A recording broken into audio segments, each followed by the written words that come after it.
아무쪼록 은혜는 은혜대로 받고, 그러나 이 귀한 예배와 또 우리 성도들 함께하는 것, 인사 나누는 것, 공동체의 소중함 가슴에 새기면서 그러나 편하게 또 자유롭게 은혜롭게 모여서 예배 드릴 수 있는 그날이 속히 오기를 간절히 소망합니다. 우리 그런 기대를 가지고 이사야서 28장 오늘 첫날입니다. 오늘 13절까지 보고 내일 또 이어서 같이 나누도록 하겠습니다. 오늘은 에브라임의 심판과 남은 자의 구원에 대한 말씀입니다. 에브라임의 심판. 에브라임 하면 요셉이 애굽에서 낳은 큰 아들 차자, 두 사람을 낳는데 므낫세와 에브라임을 낳는데 차자입니다. 차자. 근데 야곱이 이제 소천하기 전에 두 아들을 이제 요셉이 병문안 갔을 때 두 아들에게, 그러니까 이 야곱의 손주들이죠. 손주들인데 이 두 요셉의 아들에게 안수 축복 기도를 해줍니다. 근데 그때 보통 장자를 오른손에 차자를 왼손에 이렇게 하게 되는데 요셉이 그렇게 맞게 아버지 앞으로 그렇게 데리고 나갔는데 야곱이 엇갈려서 축복을 해줍니다. 그래서 차자가 장자 역할을 하게 되고, 장자인 므낫세도 이제 뛰어나지만 에브라임이 더 뛰어나게 되는 그런 운명의 바뀌는 그런 운명의 역사가 있었습니다. 그래서 북이스라엘 쪽을 10지파가 다스렸는데 이 10지파의 대장이 누구였느냐? 에브라임입니다. 에브라임. 여호수아가 어느 지파죠? 에브라임 지파입니다. 에브라임 지파. 그래서 이 북이스라엘을 구성하고 있는 10지파의 왕초, 대장, 우두머리, 그게 에브라임이라는 것을 이해하시면 이 북이스라엘을 지칭하는 명칭이 북이스라엘이라는 명칭도 있지만 보통은 에브라임 이렇게 얘기합니다. 그래서 남유다와 시므온 지파가 구성이 돼 있고, 그 경계선에 있는 베냐민도 이렇게 가끔 들어가지만 전체적으로는 남유다와 시므온인데 대표적으로 남유다 이렇게 말합니다. 유대 이렇게 말하는데 그게 이제 대표 명사가 되지요. 그래서 북이스라엘은 에브라임 이렇게 얘기하고, 북이스라엘의 수도는 사마리아입니다. 남유다의 수도는 예루살렘 이렇게 됩니다. 그래서 이제 이 명칭을 알면 1절에 어느 곳을 향해 경고의 말씀을 하고 있는지를 바로 이해할 수가 있죠. 우리 1절 한번 볼까요?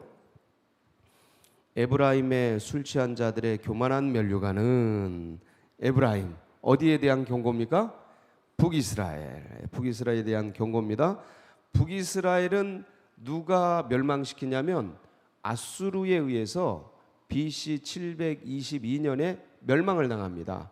그러니까 에브라임에 대한 경고의 말씀을 하시면서 이 에브라임을 치는 모든 비유들은 다 어느 나라를 지칭하겠어요? 아수르. 이렇게 대입해서 보시면 이해가 편합니다. 에브라임의 술 취한 자들의 교만한 면류관은 화 있을진저. 멋있는 비유입니다. 술에 빠진 자의 성, 곧 영화로운 관. 이게 북이스라엘이고 에브라임이고 사마리아를 얘기하는 거죠. 관같이 기름진 골짜기 꼭대기에 세운 성이요. 아주 멋있는 곳에 세웠어요. 쇠잔에 가는 꽃 같으니 화 있을진저. 그런데 그 모습이 시들어가는 꽃 같은 거예요. 그렇게 화려하고 아주 위험한 곳에 멋지게 세운 그 성이 시들어가는 꽃 같으니, 왜 그러냐면 화 있을진저. 이제 하나님의 심판이 임하는 거죠. 2절 보라, 주께 있는 강하고 힘 있는 자가 누구라고요? 아수르. 주께 있는 강하고 힘 있는 자 아수르가 쏟아지는 우박같이, 뭐같이요? 쏟아지는 우박, 우두두두두두두두, 거의 뭐 기관총 사격같이, 파괴하는 광풍같이 휘몰아치는 우리 여름 그때 아주 그냥 많은 저기를 보았죠. 태풍. 광풍같이 큰 물이 넘침같이 손으로 그 면류관을 땅에 던지리라. 그런 회오리 큰 물이 넘치는 그게 손같이 표현돼서 그 면류관 사마리아 북이스라엘을 땅에 던져버리는 날. 멋있는 비유법이죠. 예. 3절 에브라임의 술 취한 자들의 교만한 면류관이 발에 어떻게 돼요? 밟힐 것이라. 예, 심판에 대한 말씀입니다. 그 기름진 골짜기 꼭대기에 있는 그의 영화가 아주 그냥 찬란하게 쌓아놨죠. 북이 영화를 쫙 쌓아놨는데 쇠잔에 가는 꽃이 여름 전에 처음 익은 무화과와 같으리니 보는 자가 누가 본 거예요? 이거 아수르가 이 소리예요. 보는 자가 그것을 보고 얼른 따서 먹으리라. 예, 북이스라엘을 점령해서 지배해 버리는 거죠. 5절 그날에 만군의 여호와께서 자기 백성에 그렇지만 그 아수르에 의해 북이스라엘이 파괴되고 점령되고 디아스포라처럼 흩어지고 사라지는 그 위험한 지경에서도 그날에 만군의 여호와께서 자기 백성의 남은 자에게 누구에게요? 남은 자에게 영화로운 면류관이 되시며 아름다운 화관이 되실 것이라. 그 위험한 전쟁의 어려움 속에 코로나의 위협 속에 경제적 난국 속에 고통스럽고 힘든 고난의 그 밭에서 하나님이 자기 백성을 영화로운 면류관처럼 아름다운 화관처럼 보호해 주실 것이라는 거예요. 예, 이런 보호가 우리 성도님들께 있기를 축복합니다. 예, 그럼요. 주님을 바라볼 때 6절 재판석에 앉은 자에게는 판결하는 영이 되시며 성문에서 싸움을 물리치는 자에게는 힘이 되시리로다. 예, 남은 자에게입니다. 하나님께서 항상 세상 사람들과 하나님의 사람들을 구별하고 하나님의 사람들 중에서 끝까지 주님을 붙드는 자, 이게 남은 자입니다. 남은 자는 따로 지정된 사람들이 아니에요.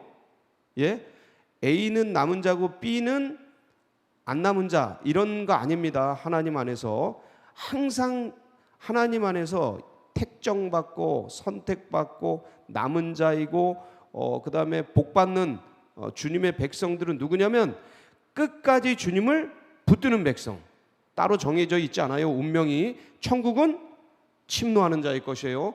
천국은 주님을 붙드는 자의 것이에요. 특정하지 않습니다. 운명적으로 지정되어 있지 않아요. 운명이 그리스도 안에서는 바뀝니다. 우리 원래 믿지 않는 사람들이었죠. 어떻게 믿는 사람 됐어요?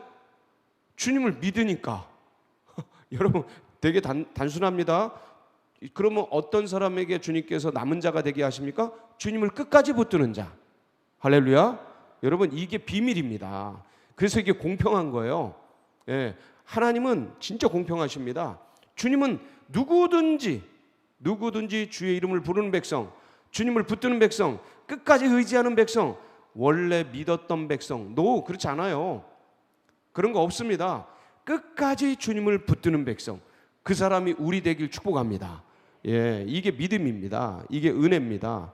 예, 그런데 왜 그러면 고통을 받고 환난을 받고 이렇게 심판과 재앙을 받느냐? 그 밑에 이유들이 쭉 나와요. 7절부터 나머지는 이유들이에요. 근데 이 말씀이 조금 해석이 어려운 부분들이 있어서 제가 오늘 요거 같이 나누고 말씀을 정리하도록 하겠습니다. 왜 그렇게 되는가? 7절 그리하여도 이들은 포도주로 말미암아 역걸음치며 독주로 말미암아 비틀거리며 제사장과 선지자도 독주로 말미암아 역걸음치며 포도주에 빠지며 독주로 말미암아 비틀거리며 환상을 잘못 풀며 재판할 때 실수하나니 모든 상에는 토한 것 더러운 것이 가득하고 깨끗한 것이 없도다. 그들이 이르기를. 자 7절 8절 뭔 얘기예요? 지도자들의 부패. 특히 무슨 지도자들이요? 환상을 잘못 풀며 재판할 때 실수하나니. 정치 지도자들, 종교 지도자들 같이 갑니다. 정치 종교 지도자들이 이 시대는 정치 지도도 하고 그랬어요. 같이 가는 거예요. 그래서 이 위에 있는 엘리트들, 지도자 집단들이 타락하고 술에 취하고 무너지고 하나님의 말씀을 경홀히 여기고 잘못 풀고 지 맘대로 풀고 예, 이렇게 어그러진 거죠. 어그러진 거예요. 이 현상이 7절 8절이에요. 그러니까 어느 정도까지 갔느냐? 9절 10절이에요. 이제 어느 정도까지 타락했는가? 9절 그들이 이르기를, 그들이 누구냐면 타락한 종교 지도자들, 정치 지도자들이에요. 그들이 이르기를 그가 누구에게, 그가 누구예요? 그가 누굽니까? 이사야예요. 이사야 선지자. 예, 그가 선지자가 누구에게 지식을 가르치며 지가 뭐라고, 선지자가 뭐라고, 아니 그 예언자가 뭐라고 우리들에게 그따위 것을 가르쳐, 그런 말들을 짓거려, 이런 소리예요. 이게 그가 누구에게 지식을 가르치며 누구에게 도를 전하며 깨닫게 하려는가? 그런 걸 우리에게 전하고 뭐 알게 하고 예언이라고 하고 그런 거를 뭐 선지자의 말이라고 얘기하는 거야? 뭐 그런 말들을 해? 그런 거는 젖떨어진 품을 떠난 자들에게 하려는가? 예? 그런 얘기는 젖떨어진 품을 떠난 뭐 한 서너 살, 두세 살 이런 애들에게 하려는가 하면서 10절, 요게 되게 어려워요. 요 말씀이 10절이. 저도 이거 이해하는데 한참 걸렸는데, 오랜 세월 걸렸는데, 이제 보니까 이런 얘기구나 하는 걸 알게 돼서 전해주려고 제가 10절, 대저 경계에 경계를 더하며 경계에 경계를 더하며 교훈에 교훈을 더하며 교훈에 교훈을 더하되, 여기서도 조금 저기서도 조금 하는구나. 이제 이게 이사야 선지자가 예언하고 그 말씀을 전하고 경고하고 이런 것들을 종교 지도자들과 정치 지도자들 우습게 여기면서 조롱하는 겁니다. 애들에게 가갸 거겨 기영 니은 디귿 리을 이렇게 가르치고 알려주는 그 아이들을 가르치는 식으로 우리들에게 그렇게 하려는가? 경계에 경계를 더하고 교훈에 교훈을 더하고, 그리고 여기서도 조금 적어, 그런 게 듣기 싫다. 애들에게 하는 듯이 뭐 주님 만나라, 주님 붙들어라, 이거 완전 초등학교 애들에게 하는 그런 얘기를 지금 수십 년 그 오래도록 그렇게 믿음의 길들을 걸어온 우리들에게 그런 얘기를 하고 있는가? 지금 아주 그냥 그렇게 막 얘기하고 있는 거예요. 예, 선지자에게. 그러면서 아주 듣기 싫고 아주 조롱하는 그런 얘기들을 막 하는 겁니다. 그런 얘기 하지 말아라. 그럼 뭐 어린아이들에게나 가서 해라. 그런 거 신물 난다. 여기서 조금 저기서 조금 그렇게 막 갖다가 붙이고 얘기하고 노골적으로 조롱하는 겁니다. 그러므로 11절이에요. 그래서 더듬는 입술과, 그래? 그러면 진짜 가갸 거겨 진짜 더듬는 입술과 니네들이 듣기 싫어하는 그러한 초보적인 얘기들이라면 진짜 더듬는 입술과 다른 방언으로 그가 이 백성에게 말씀하시게 하리라. 이게 11절이에요. 그러므로 이 더듬는 입술과 다른 방언이 누구겠어요? 아수르입니다. 아수르. 이방인의 더듬는 말, 히브리인들이 듣도록 비슷하게 말하는 말, 이게 나중에 이게 랍사게가 이 얘기합니다. 근데 말 잘하죠. 랍사게 히브리 방언 잘해요. 이게 아수르 언어가 같은 셈족 계통 언어예요. 히브리어랑 같은. 그래서 비슷한데 뜻은 달라요. 그러니까 언어 느낌은 비슷한데 뜻은 달라가지고 이게 이방 다른 방언이고 더듬는 말과 같은데, 그 이방인을 데려다가 니네들 선지자의 말을 이렇게 취급하냐? 그 더듬는 듯한 입술과 다른 방언으로 너희에게 말하게 하리라. 그러니까 언제 말합니까? 열왕기하 18장 17절로 20절인데 한번 볼까요? 언제 말하나? 시작. 아수르 왕이 다르단과 랍사리스와 랍사게로 하여금 대군을 거느리고 라기스에서부터 예루살렘으로 가서 히스기야 왕을 치게 하며 그들이 예루살렘으로 올라가니라. 그들이 올라가서 윗모 수도 곧 세탁자의 밭에 있는 큰 길에 이르러 서니라. 그들이 왕을 부르매 hil기야의 아들로서 왕궁의 책임자인 엘리야김과 서기관 셈나와 아삽의 아들 사관 요아가 그에게 나가니 랍사게가 그들에게 이르되 너희는 히스기야에게 말하라. 대왕 아수르 왕의 말씀이 네가 의뢰하는 이 의뢰가 무엇이냐? 내가 싸울 만한 계교와 용력이 있다고 한다마는 이는 입에 붙은 말뿐이라 네가 의리하고 나를 반역하느냐 하면서 지금 랍사게가 막 얘기를 하는 거예요. 이 랍사게는 아수르 병사입니다. 아수르 장군이에요. 그래서 이런 얘기를 듣게 하는 거예요.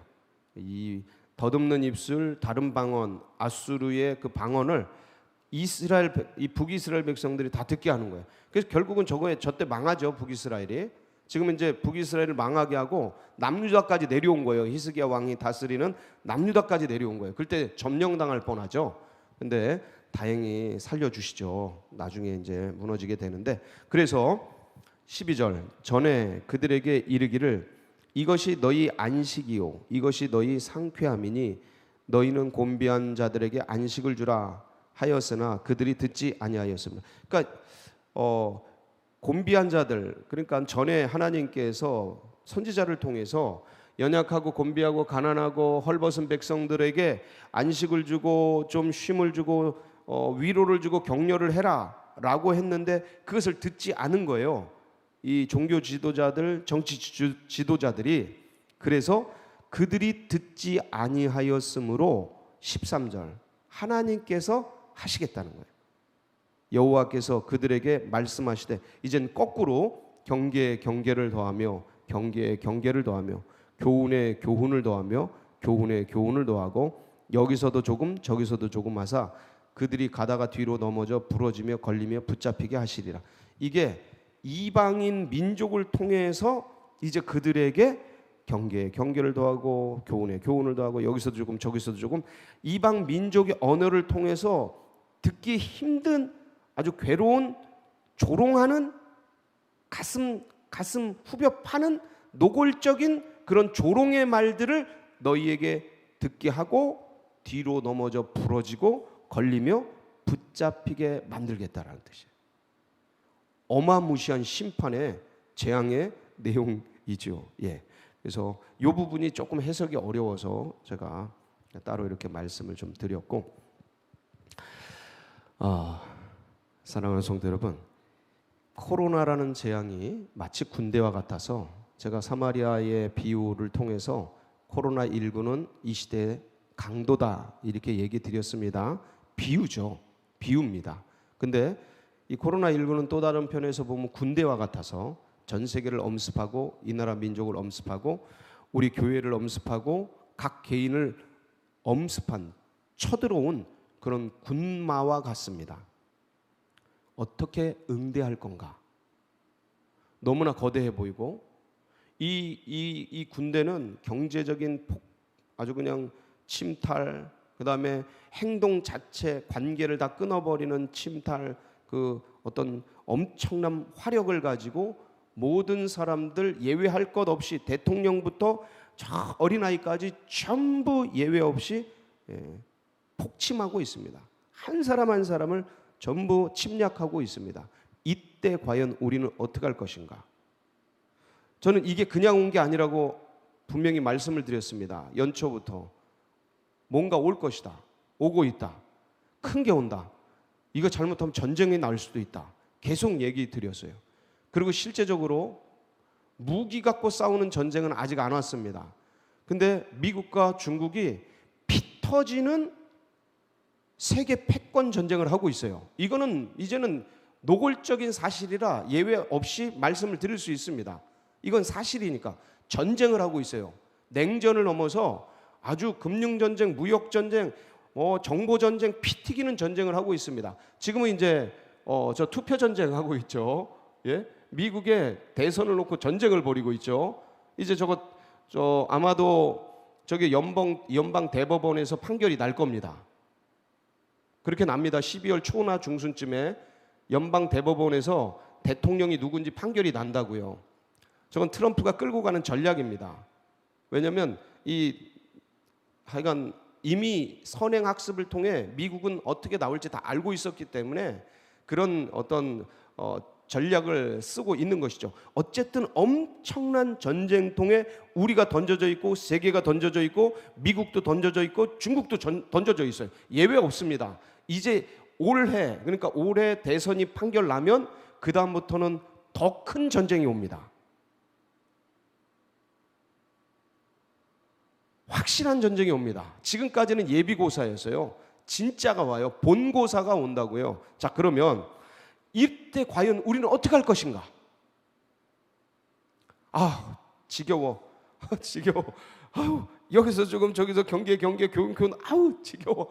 이렇게 할 건가? 아니면 이럴 때 더 주님을 붙잡고, 야, 오히려 잘 됐다. 그래, 다른 거 다 정리하고 주님께 집중하고 주님의 말씀에 집중하고 그동안 못 읽은 성경 읽고 기도 못한 거 이렇게 할 건가? 아니면 아휴 뭐 다 무너지고 깨지고 이러는데 다 놔버리자. 다 놔버리자. 야, 이거 이렇게 뭐 똑같이 한들 누가 알아주는 것도 없고 몰라주는 것도 없고 그냥 가자. 이렇게 하고 식어지고 약해지고 멀어지고 흐려질 건가? 아니면 더 주님 붙잡고 더 주님 의지하고, 이럴수록 인생이라는 게 다 지나가고 결국 남는 건 영원한 것 하나다 라고 주님과 더 가까워지는 그러한 시간으로 만들어갈 건가? 그러니까 이 전쟁에 지어서 눌려버릴 건가? 아니면 뚫고 일어나서 더 주님께 가까이 갈 건가? 여러분은 어느 것을 선택하시겠습니까? 여러분은 끝까지 남은 자가 되어서 주님을 붙들고 승리하는 그런 백성들 되시길 주의 이름으로 축복합니다. 같이 기도하시겠습니다.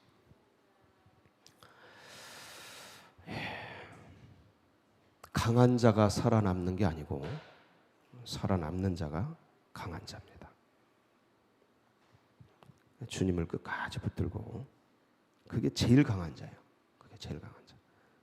아무리 나이가 드시고 뭐 연세가 있고 몸이 안 좋고 해도 끝까지 주님 붙잡은 자, 그분이 제일 강한 자입니다. 아무도 못 건드려요.